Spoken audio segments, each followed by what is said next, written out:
Ready for a digital dive? You're listening to the GZ Chop Shop Podcast, the weekly tech and gaming media podcast that breaks down the latest news, law, and more. So plug in, because the GZ Chop Shop starts now.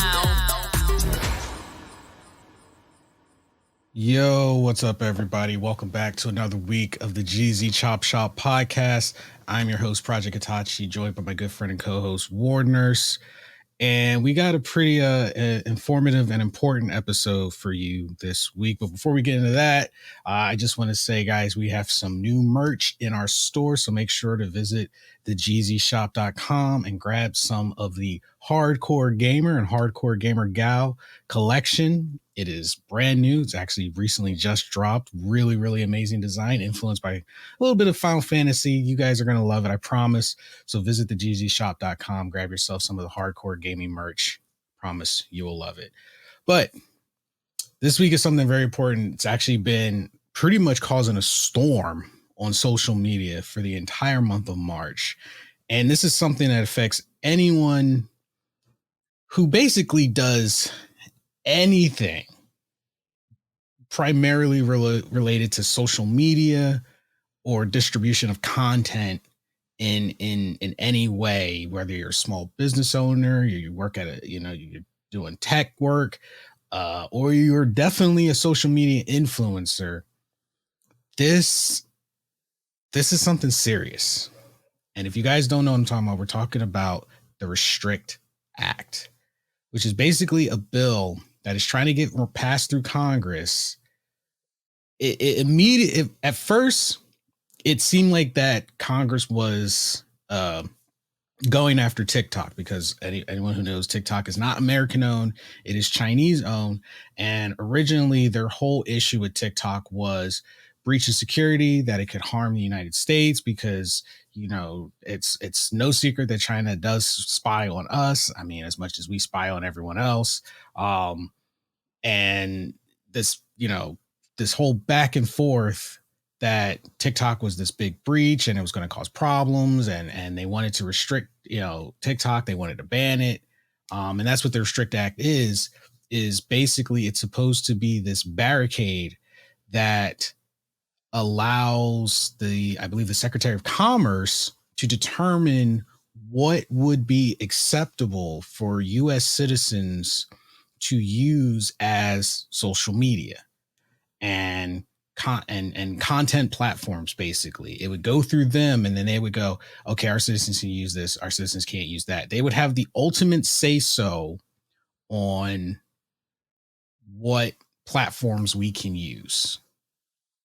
Along with, if you try to circumvent, because I know the first thought a lot of people have, let's say, well, I'll just use a VPN and circumvent that. Yeah, that's also been mentioned in the bill.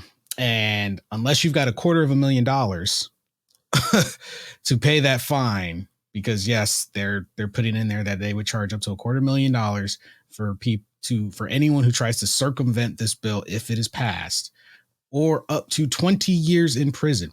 This is how severe they're making it.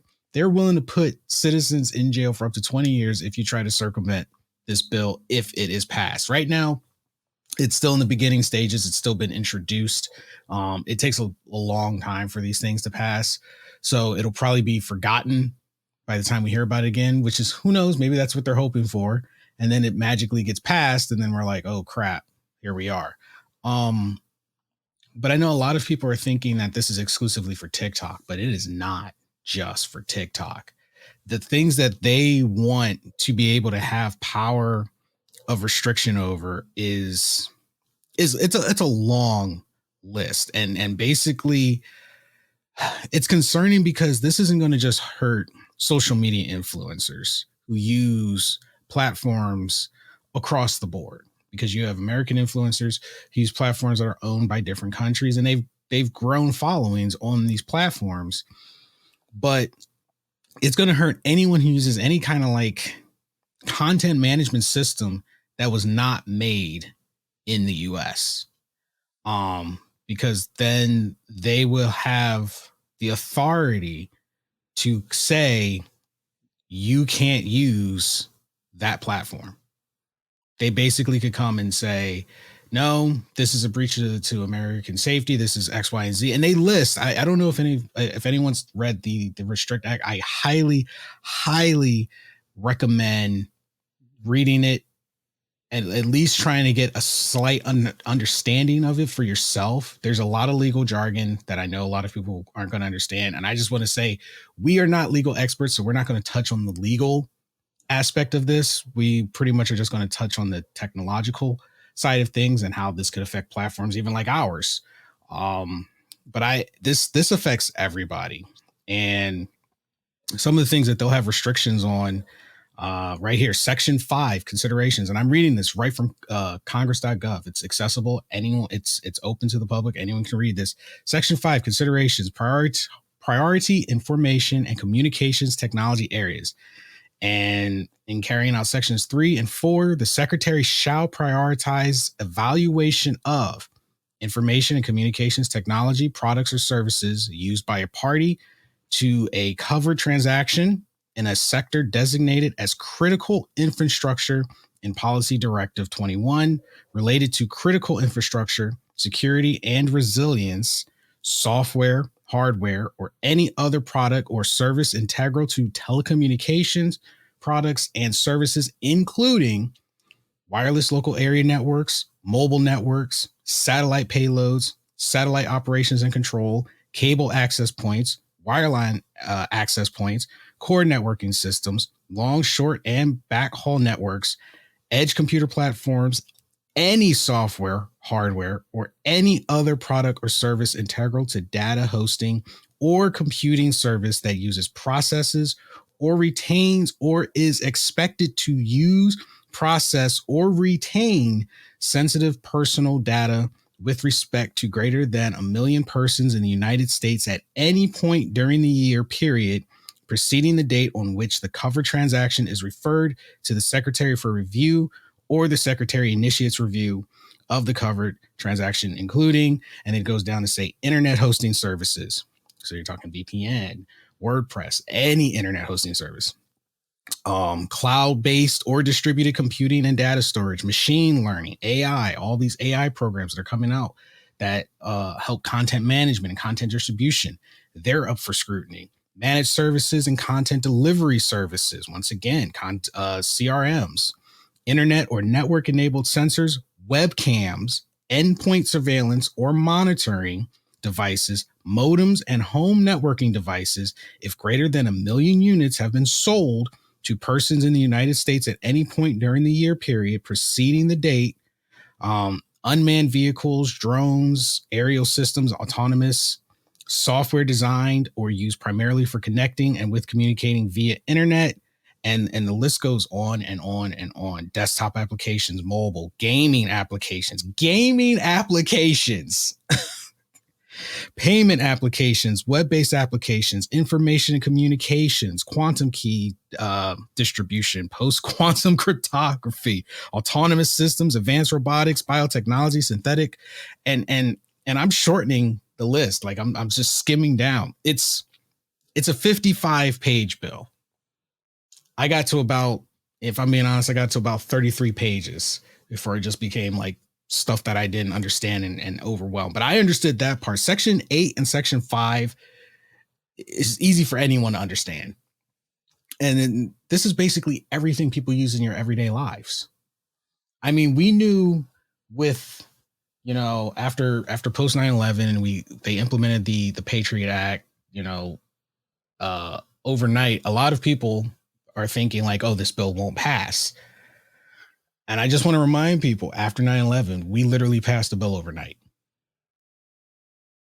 And, you know, we're still in the area of the Patriot Act. Our phones are proof that, you know, this stuff is monitored, but it was limited on what they could monitor. With a bill like this passing, everything is up for grabs. Everything. And if you're a content creator or you have any kind of media platform, they could basically filter how you distribute your content, where you can distribute it.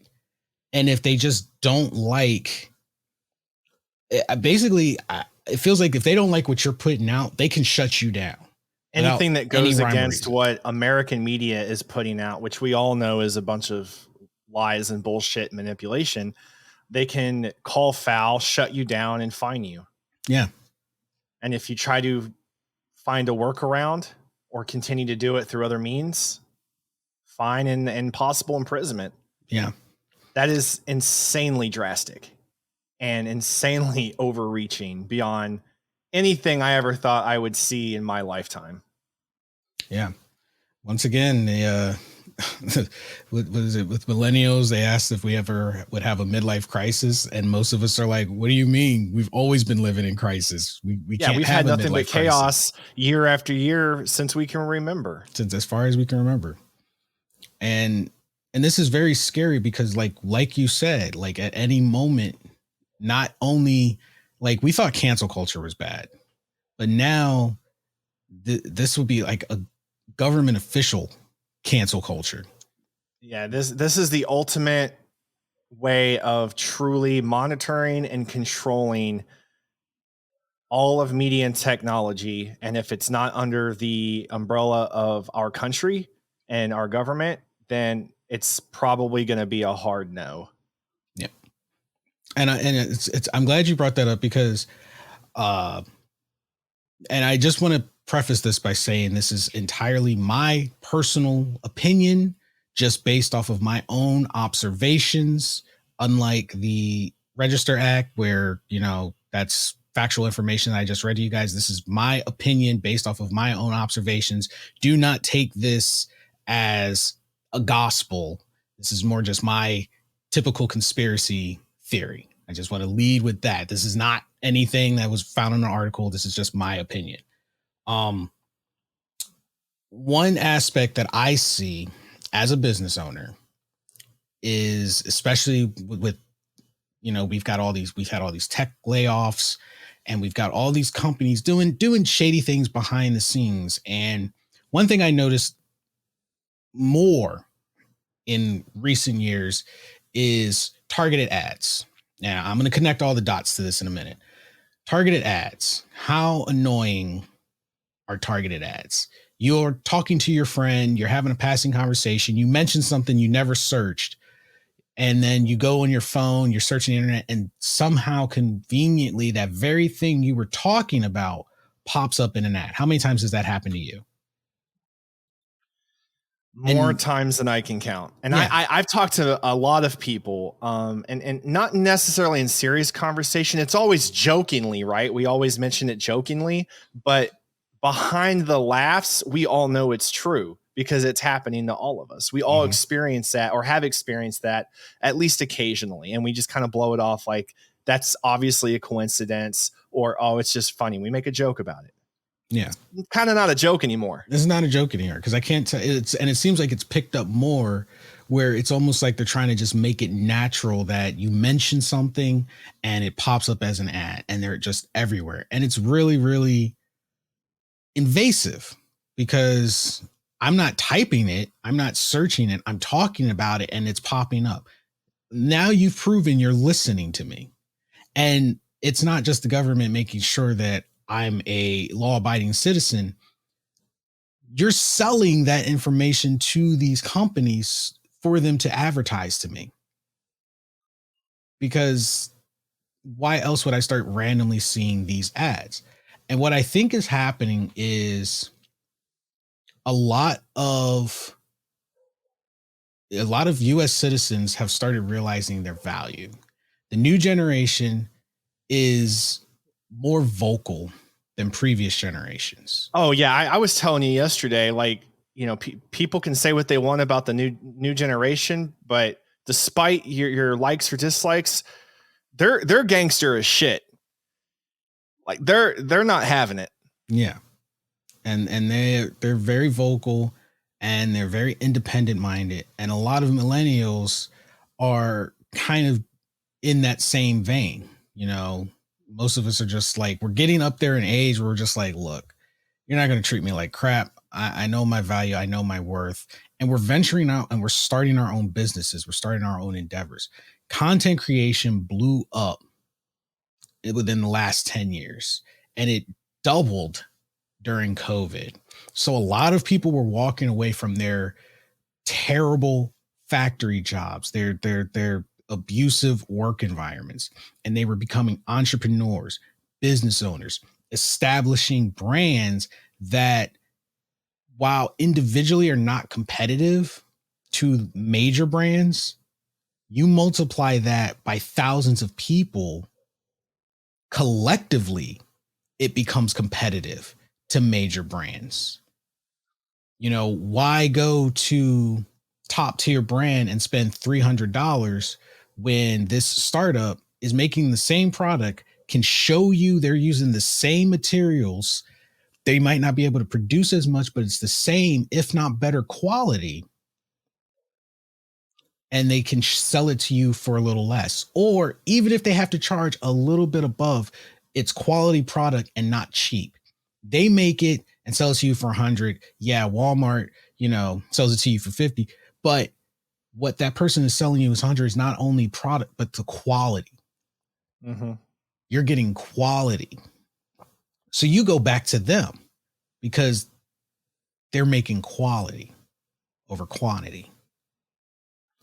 And then the big companies have to look at this.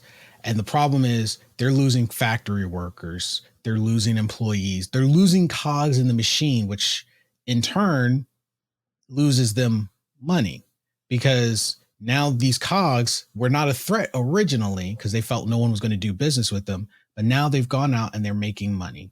They're establishing brands. They're establishing business. So some people are drifting away as customers. That's when they're like, wait a minute, this is a problem. We're losing money.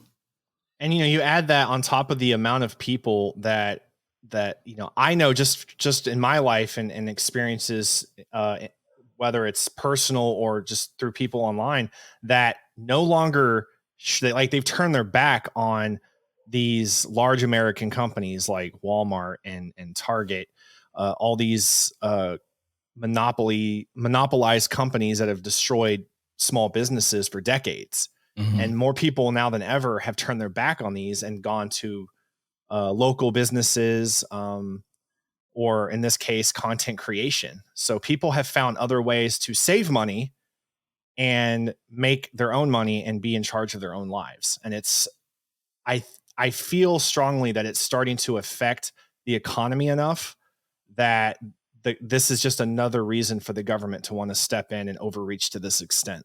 Yeah, because they have no control over a platform they don't own.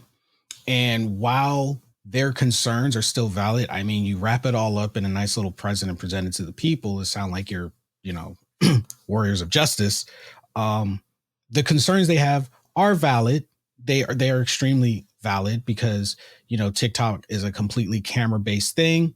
And, you know, so anyone with a brain and know-how can take the image that your dancing video, your background, to triangulate where that is at the time of day. You know, there's ways of figuring that out with just a little bit of information from your background. They've proven this. So that is a justifiable concern. I'm not going to say that it's total bull. That is a justifiable concern. But they're also using this as segue to cut off small businesses at the ankles. Because if they want to start filtering all that, there are so many CRMs that are not American owned that we would be cut off from, that a lot of people use to run their businesses. A lot of CRMs come from Europe. And they're affordable.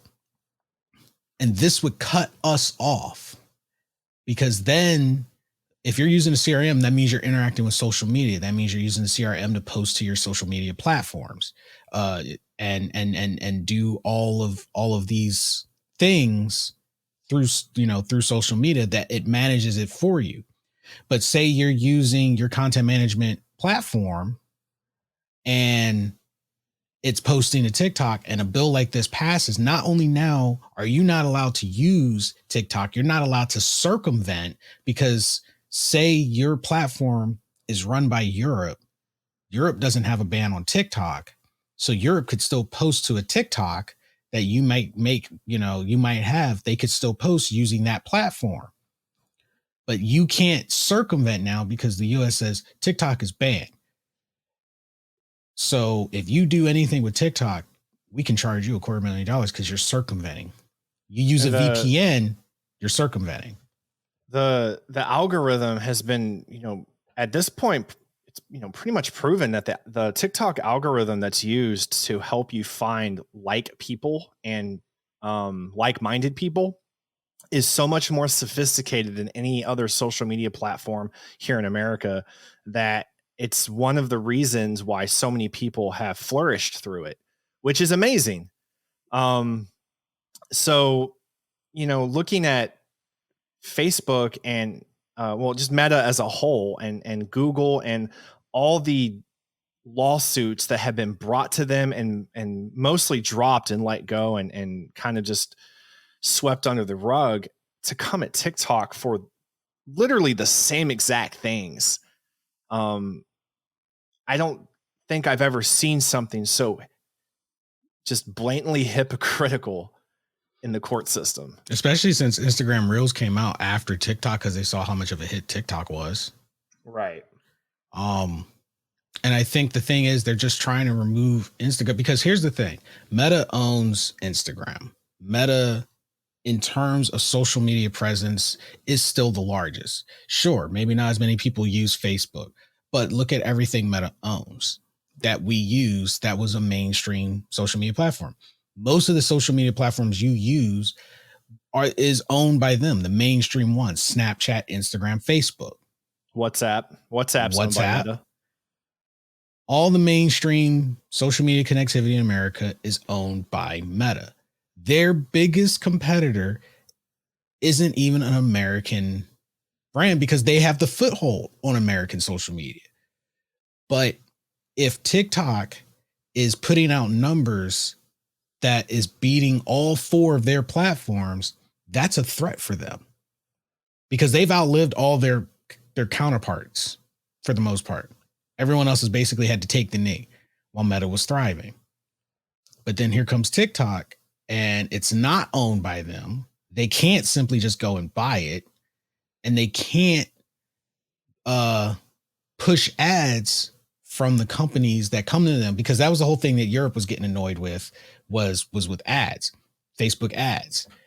Big companies come to them and say, we want you to advertise to the people on your platform. We can't escape that. We as the US citizens cannot, for the most part, escape that. Everyone else around, the world can be like, nah, we don't want that, turn that off, or we won't do business with you. But we as US citizens, for the most part, cannot escape that. But if we go to a platform like TikTok, we, for the most part, don't get as many of those ads. We don't have that many problems. We're on the outside looking in, and Meta cannot step in and do anything about that at all. So that is something we have to realize. Social media competition is also playing a role. That's my belief. Social media competition is playing a role in this. And now they've got the money. And if you don't think, once again, my conspiracy theory, if you don't think money is playing a huge role in this, I am sorry to say you are extremely naive. They already, the public as a whole, for the most part, has already blasted all of the political figures that were there in the hearing for having large amounts of stocks in these social media companies, and also Google and Amazon as well. So it's not like it's very blatantly, like, they're not even hiding it. Mm-hmm. The fact that money is the main, hell, even one of the dudes, I fucking forget his name. They're so forgettable in their very existence. One of them up there that was questioning the CEO of TikTok was like, where's my money for this data? Like, blatantly just fucking said it. And then, like, for funsies, I turned to the news for the next couple of days just out of curiosity to see like how it would be portrayed. And I'm like, and I'm sure everyone's thinking the same thing. Did we watch the same hearing? Because you know where I'm going with this. Like, what? It's just the amount of just shitting on that CEO and painting a picture that we all saw the picture, but you painted a much different picture for your greed and your agenda. And it's just disgusting. How dare anyone else in this world, any country, business, person that's outside of America, how dare them do anything great or stand out or do something better than an entity here in our own country. We're too interconnected in this world now. We're so interconnected that if one, and I use quotes here, first world country, if one big player in the economy, the world economy falls or does like suddenly just starts drowning, it's going to affect everybody else. So in my opinion, I don't understand why anybody wouldn't want everybody to thrive and do well. Why would you want to hold on to power that everybody else is not only tired of you trying to hold all the power, but it would benefit the world. We could be doing great things in America with our again, quote unquote status. We could be doing amazing things, but we're not. We're a thorn in everyone's side, and it's become apparent. Yeah. And I know the other thing is a lot of people, they're like, all right, well, I'm going to cancel my Amazon. I'm going to cancel my Meta. I'm going to cancel, turn off their accounts, and the stock prices have dropped for all of them. And they think they're delivering the punch to the man. Which is, it's great that people are doing what they can think of and doing what they can to sort of speak out in that way and stand by their beliefs. There's absolutely nothing wrong with that. Yeah. I support it. Yeah. The only thing is not it has to be them ultimately. Yeah. It's just a little for them. It's a scratch, because Meta's actually been doing really well over their fiscal year. Their revenue has gone up. And this is, and I'm not saying they're the mastermind behind it, but just watch their stock. If a bill like this passes, watch their stock skyrocket, because let's be honest, we're forgetful. We'll be all about a movement for like a year, and then eventually everyone just gets worn out. And the government is extremely patient. They know all they have to do is just wait us out. Wait it out, let the storm pass. And next thing you know, we'll all just accept that, TikTok was a thing, social media presence was a thing. Ultimate goal, I believe, is to get everyone back into that general 9-to-5 working for them. To get everyone too afraid to step out on their own, put us back into the rotation they want us in by cutting off the very things that allow us to thrive. And social media and distribution of content globally and intake of audience globally allowed a lot of people to thrive. I'm going to make a prediction here. Okay. And it's just my thoughts on kind of how things have been in the past and how things tend to follow suit. And we'll see what happens. A lot of big, I say big players. I'm hard pressed to call anyone a first world country at this point. A lot of countries are moving towards the 4-day work week. And I think one of the next things we're going to see over the next few years is an illusion given to us. We'll get a 4-day work week, 32-hour work week, something along those lines. But the catch would be you'd still have to work overtime from that sense and hit over 40 hours to be considered for overtime. And I think that's going to be a sort of something they do to kind of like appease everybody. Like, oh, look at this, you'll have an extra day off. But if you want to make more money, you still have to put in the hours. But everyone should have a 3-day weekend. That's my take, only because I've been seeing it a lot lately. It's been trending in a lot of countries. A lot of countries are moving towards that, and there's been talks about it here. And I think that's one of the the next big moves that we might see to kind of sort of appease everybody. I mean, if they do that, then weekends, I don't think would be weekends anymore. I mean, they've already been pushing for years, decades, working in, because, you know, back before we were born, I would hear my mom and grandparents talk about how like Saturday, especially Sunday, ghost town. Businesses were closed. Nothing ran, especially on Sundays. Now you can't almost tell a Sunday from a Monday. No, you really can't. Unless you have a Chick-fil-A, then you're like, oh yeah, it's Sunday. Yeah.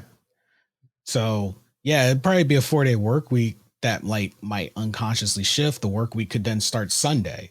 They're like, oh, it's a 4-day work week, so we can start it any day of the week we want. Your week doesn't end on Friday now. The week might start on Friday and go Friday, Saturday, Sunday, Monday. And now your weekend is in the middle of the week, but that's a 4-day work week for everyone else. So now someone else's work week is Tuesday, Wednesday, Thursday, Friday. So it's like, it'll just be this vicious, you know, cycle that never ends. They're still getting a full work week, but while making it seem like they're helping us out. But they'll still get a full 7-day work week. And then they'll be like, oh yeah, you know, your off day is Tuesday and Wednesday in the middle of the week. Who's going to do what on Tuesday and Wednesday? The less time you have to hang out with friends and family, what do we fill that time in with? Work. To keep our mind busy, to keep from going insane. So they give you a work week that starts Friday. You can't go out on the weekend. So Friday, Saturday, Sunday, Monday. Now your off day is Tuesday and Wednesday. The reason I know that this is something they would do, the post office does that. When you're a CCA, you don't get weekends. You're not allowed weekends. Your days off are in the middle of the week. It cannot be a Monday and it cannot be a Friday. It has to be a Tuesday, Wednesday, or a Thursday. That's your weekend. One of those days in the middle of the week. So you don't get to hang out with friends. You only get enough time to make sure that you can go to the doctor, go to the dentist, get food in your refrigerator, and then they own the rest of your time. Enough time to make sure you can stay alive and function so you can go back to work for them. Oh man, I'm so glad for my career. Yeah. So that's the kind of, you would have a non-ending work life with a 4-day work week. Sounds great in theory until it's actually put into execution, when you realize, where are your weekends? When can you take that family trip? You can't. It's harder to plan because you got a 4-day work week. But this is stuff, if you guys want us to talk about this in a future episode, let us know. We're definitely out of time. This is something that could go on for hours in a conversation. Maybe we could have like a live stream and really get into it on a live stream. But we would love to hear your guys' thoughts. Have you read the Restrict Act? Is this your first time hearing about it? What are your thoughts? What do you think this means for the future of content creation, social media interaction? And do you agree or disagree? We want to hear both sides of the discussion on this one. So let us know. Hit us up on our website, osntachmedia.com. Leave your thoughts on the show page, GZ Chop Shop. We would definitely love to hear from you guys. Make sure to follow us on social media while we still have it, so you guys can stay in touch. Just saying. Anyway, you guys have been amazing. Thanks for hanging out with us, and we'll catch all of you wonderful people on the next episode.